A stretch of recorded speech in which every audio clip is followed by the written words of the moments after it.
ఈ దూరిపోయినటువంటి వాళ్ళు ఇప్పుడు ఫర్ ఎగ్జాంపుల్ అట్లాగా ఒక 10 మంది ఉన్నారు, 100 మందిలో ఓ 10 మంది ఇట్లాంటి వాళ్ళు ఉంటారు. ఒక వీళ్ళందరూ కలిపి ఒక గ్రూప్ ఫామ్ చేస్తే అరిచే వాళ్ళు ఈ 10 మందే ఉంటారు. నా కొడుకుని చూడు, ఈయనేసేయి, వాండేసేసేయి అనేటట్టు.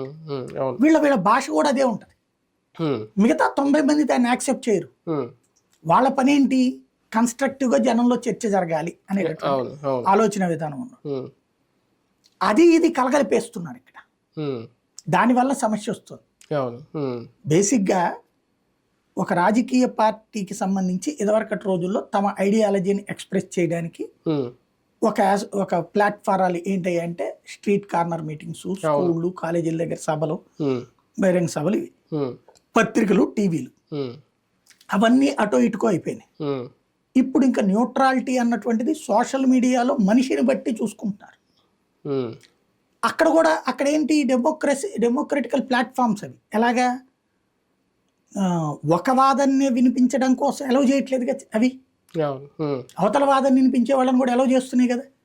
జనం దేన్ని చూస్తున్నారు, ఎవరిని ఫాలో అవుతున్నారు, అందులో వీళ్ళు జెన్యూన్ అన్నోళ్ళనే ఫాలో అవుతున్నారు. కొన్ని లక్షలు ఉన్నాయి, కోట్లు ఉన్నాయి, మన తెలుగులోనే కొన్ని వేలు ఉంటాయి. కానీ వీళ్ళు చెప్తే జెన్యూన్ గా మాట్లాడతారు అనుకున్న వాళ్ళది చూస్తున్నారు.